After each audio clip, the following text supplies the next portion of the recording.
Good morning, it's the 8th of November and I am back at parkrun again. This week I am doing Cannock Chase, a parkrun that I have not done for over a year, the last running this in August 2024 and achieving a time of 33:18. I chose this parkrun as it's the 6th most visited parkrun I have done, with 5 attendances so far, and the visit today will increase my P index.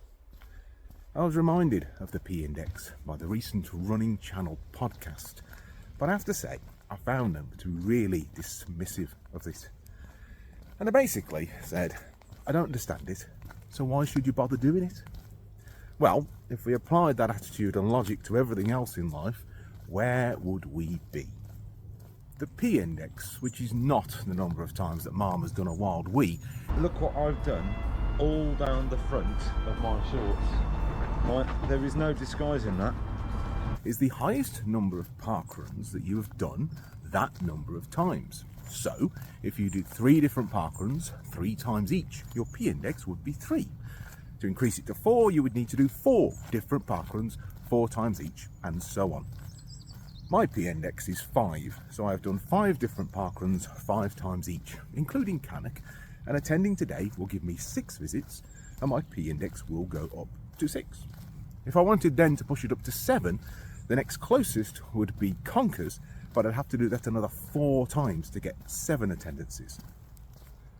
P index isn't something I'll particularly be chasing. I just noticed that I only needed 1 more run to increase it today.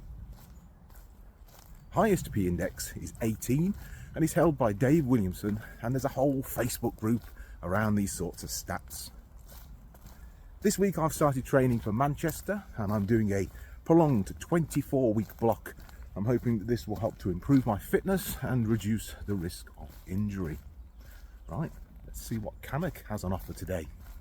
It's a little chilly this morning. Also makes me need a wee.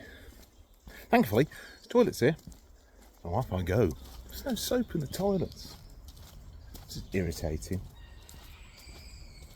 Well, it's one thing having a wee, not washing your hands. But it's another thing having a wee, washing your hands, and then touching the soap dispenser that everyone else has touched, but there's no soap in there. So last time I was here, if I remember rightly, I strained my groin, and I also, I think, nearly threw up in a bush. I really pushed myself to the limit at that time. I was my fitness as it was a year ago, but I really pushed it. The only actual time I've threw up at a parkrun, more or less, is at Beacon, and the look on the poor marshal's face as I took the token from the funnel and had to run away before upchucking what little was in there. Yeah, I kind of feel bad for him. Volunteering after all. Oh well, sorry. Alright, 2k warm-up done. I've only done it so I have to do less tomorrow. Supposed to do 5k today, 5k tomorrow to make my weekly cart total up. But if I do a bit more today, I can do just 3k tomorrow before junior parkrun.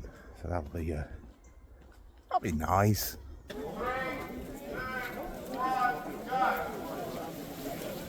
And we're off at Cannock Chase parkrun. It's 375 runners here today. Now, lots of volunteers there on the left, all clapping us off. Very nice. The start of the parkrun at Cannock is on this wide tarmacked path that runs for the first 750 metres of the course. This means there's quite a prolonged area where you can find your place in the pack. Everyone can kind of spread out a little bit, but even so, trying to get past people is a bit of a tricky situation.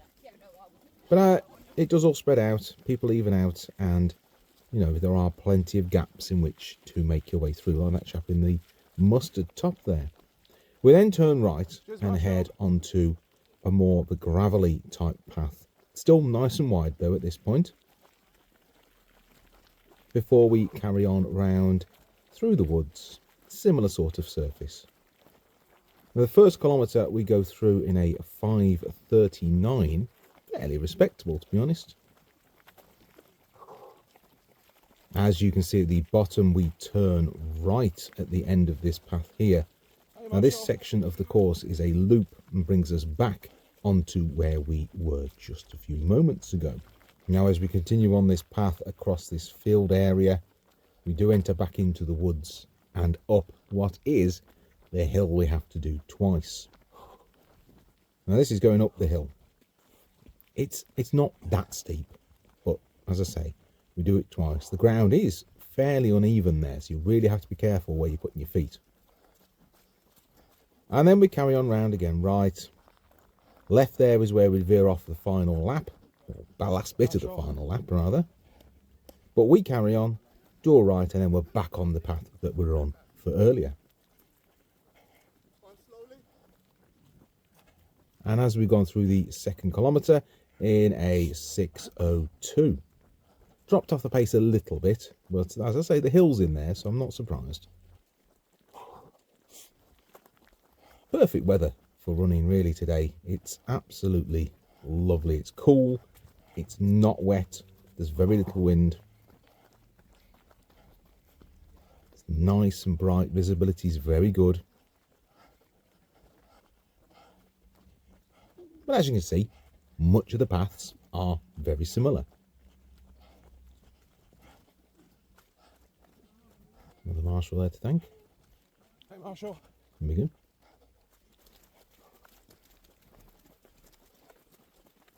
And through kilometre 3 in 5:52. Maintaining a fairly steady pace, to be honest.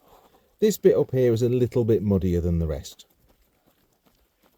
But you do have to be careful not to veer off into the side there, because it is quite muddy. Back on some firmer ground, and lots of rights on this course, isn't there? Lots of right turns. Hey Marshall. Look at them autumn colours, absolutely beautiful. Man on the left there, clearly struggling with something, having a good old stretch.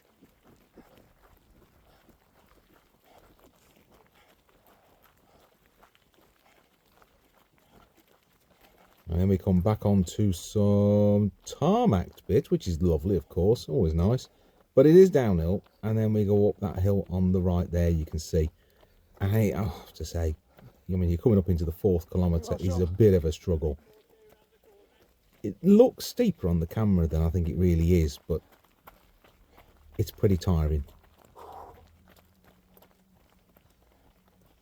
Just try to keep going though, keep pushing on, keep going. Come on, keep going, keep going. Now we get to the top, avoiding those puddles on the right, and go through kilometre 4 in, come on, 5:53. Again, not a bad pace really. I'm on for a sub 30. Now the end of this path comes out at the foot of the hill that we did on the first lap. Some death coughs there. I am struggling. Everything's telling me right now to stop. Hey Marshall. So we turn left here, left turn, and we go down this slope and then back up the other side, up that hill. You've got to be really careful of the ground here, because it's not in the best condition. And we're thundering, struggling up the hill. And in recognition of that, if you could like this video, perhaps share it, subscribe to my channel. Still only at 37 subscribers. Haven't got any new ones. Need new ones. I love the old ones, but we always need new ones. Got to build, growth. Everything in this world's about growth, isn't it? Never understand that. Everything's about growth. If something doesn't grow, it's considered a failure. Anyway, rambling. So we carry on up this bit. Again, everything's telling me now to stop. I'm really struggling, and to my shame, I do have a little walk. It's disappointing. It really is. I mean, it was for about 10 seconds. Damn it. Thereabouts. So it was really pretty pointless to walk such a short distance, because it doesn't actually do anything for you. But I couldn't carry on. That last hill just took it out of me. But the end is just round on the right here.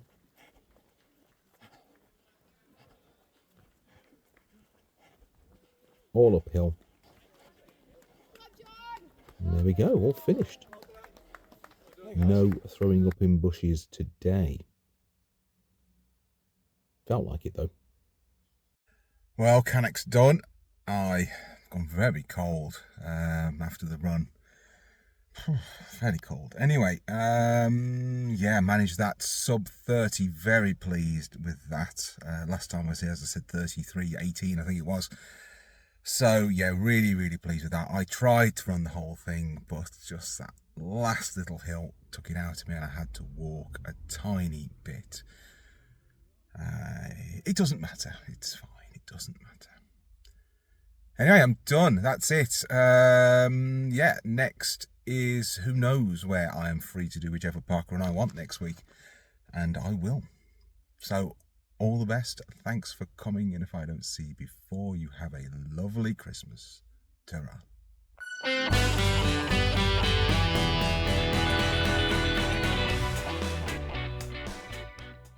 Nearly threw up in a bush.